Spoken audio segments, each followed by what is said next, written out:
What's going on, gamers? It's your boy Diggs Gaming. Welcome back to Off Hunting's Gaming News. And tonight there's a lot to go over, so why don't we jump right in with an update on the Microsoft Activision deal.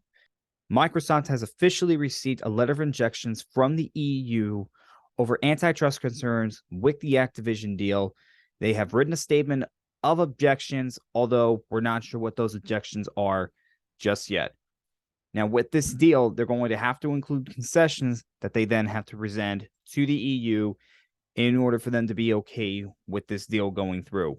Now, it was reported last week that this was going to happen, that they were going to get an official letter of objections, and that is what happened.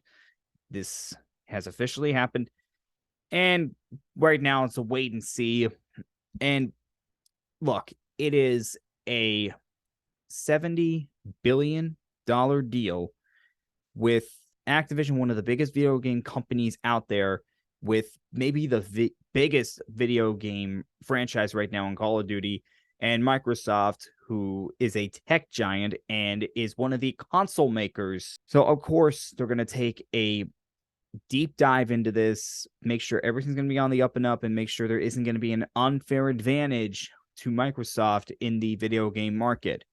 Now, whether it's going to be enough to allow this deal to not go through, I don't know. I'm still in the mindset of this deal is going to go through. I just don't know when it's going to go through. So, wanted to give you an update on that. We will have more when we get the information.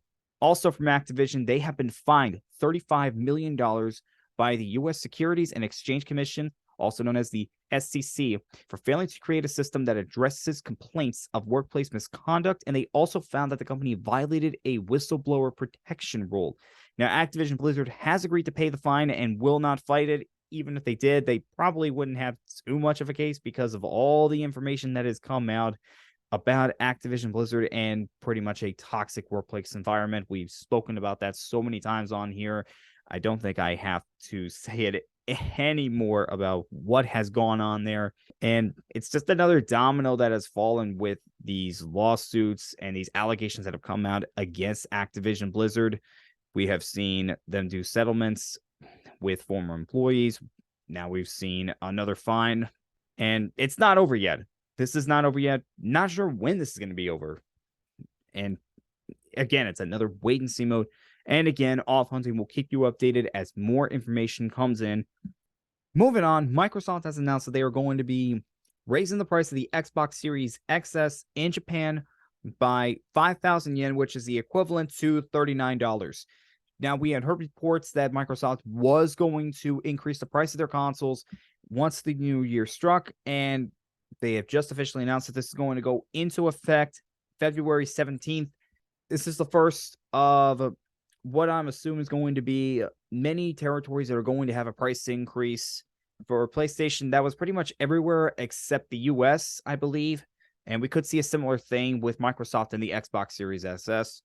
We shall see, but this is the first one. Japan going to get a price increase February 17th. Next up, we got some information about Redfall that might not sit well with some players. It was revealed that Redfall is going to require players to be online at all times, even if they are doing single player.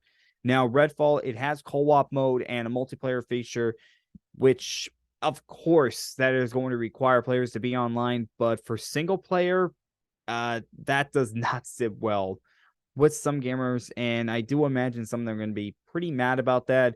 We've heard the problems that have happened with games that are always online, especially with live service games that require an online feature, and it's not always reliable. The servers can shut down at any time, and if you don't have great internet connection, you could have spotty moments during your game. Some players are just not going to be happy with this. Hopefully, it doesn't hurt the game that much that players are required to be online at all times. But again, this is another one where we have to wait for this game to come out. Hopefully, it's not a disaster. Next up, Sony released a video that is technically a relaunch for the PlayStation 5. They had this thing called Live from PlayStation 5, where it was a new segment that had references to a lot of the games that are either on or coming to the PlayStation 5. So you saw Spider-Man 2, you saw God of War Ragnarok, Ratchet and Clank, Final Fantasy 16, and many other games. And this was also a way for Sony to say, hey, these consoles, they are coming out. They are in stock. It is going to be much easier to get one. And we have seen that throughout the last few months that it's getting easier and easier to buy a PlayStation 5. And for Sony, this is a great way to get people to get excited about the PlayStation 5 again for those that don't have it just yet. And also, what was on there, they might have teased a new Uncharted game because there was this like second image, like this image that only showed up for a second, that a lot of people think there's only one game that could have referenced, and that was Uncharted. And it may have been referencing Drake's daughter. So that's what people are thinking right now, that maybe a new Uncharted game is coming and Drake's daughter is going to be the center stage for this one.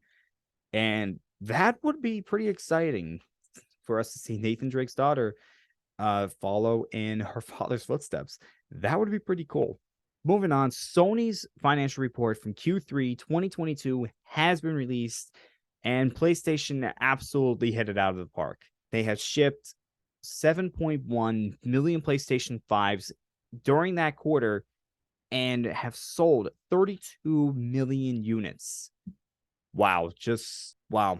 With the stock increase and being able to find these consoles a lot easier than when it first launched, I mean, PlayStation could be in for a big year if these numbers keep trending the way that they are. Also, God of War Ragnarok has sold 11 million units. This is Sony's highest selling game, which is no surprise given the hype around it and how well Santa Monica Studio made this game. God of War Ragnarok deserves everything that it has gotten. It deserves the praise. It deserves the sales numbers. It was just an amazing game. Santa Monica Studios, they really should be proud of themselves for what they did with this game. Also, the number of PlayStation Plus subscribers did go up to 46.4 million subscribers, went up from the previous quarter, not as high as their highest total, which is 47 million. But again, they're trending in the right direction. That's exactly what Sony wants to see. Again, just a tremendous quarter by PlayStation, and we'll see what the next quarter brings them. And again, could be in for a big year. Just a big year for gaming altogether when you look at everything that's coming out and all the hype around it.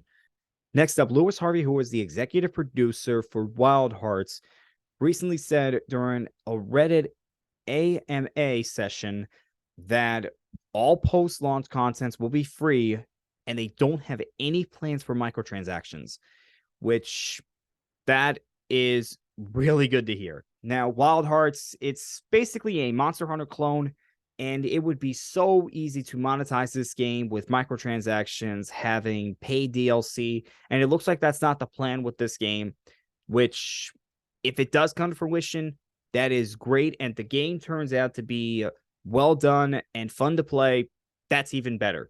Now, could they go back on this promise? Yeah, they could, but EA has gotten into a lot of trouble over the years because of monetization and microtransactions.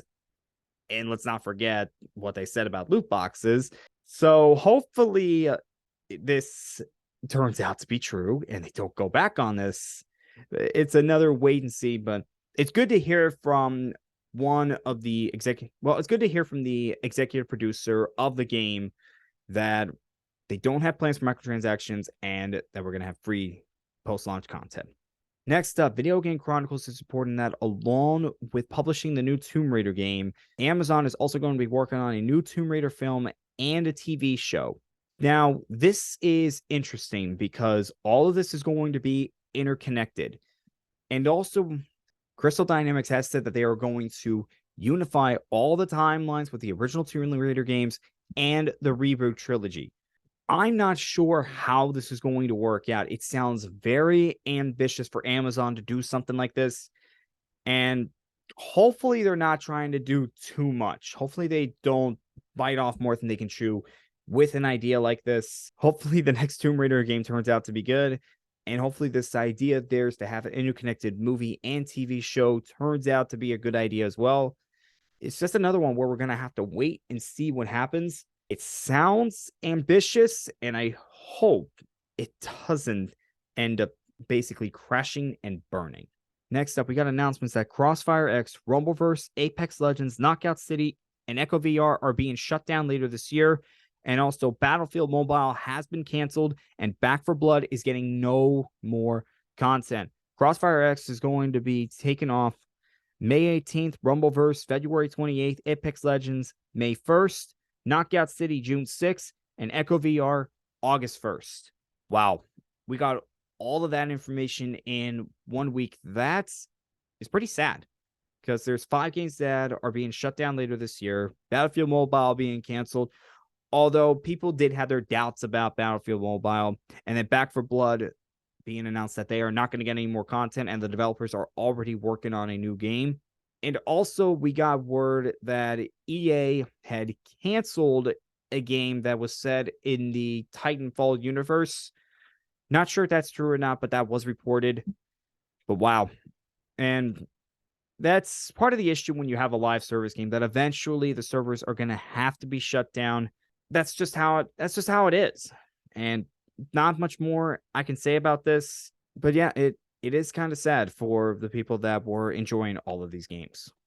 Next up, I want to apologize for last week because I had said something completely wrong about Xbox confirming that they are going to be at E3. I'm so sorry about that. Normally, I double check everything and I make sure I have everything right before I do the gaming news. And it just slipped through the crack. I don't know how I missed it, but I did. I want to apologize for that.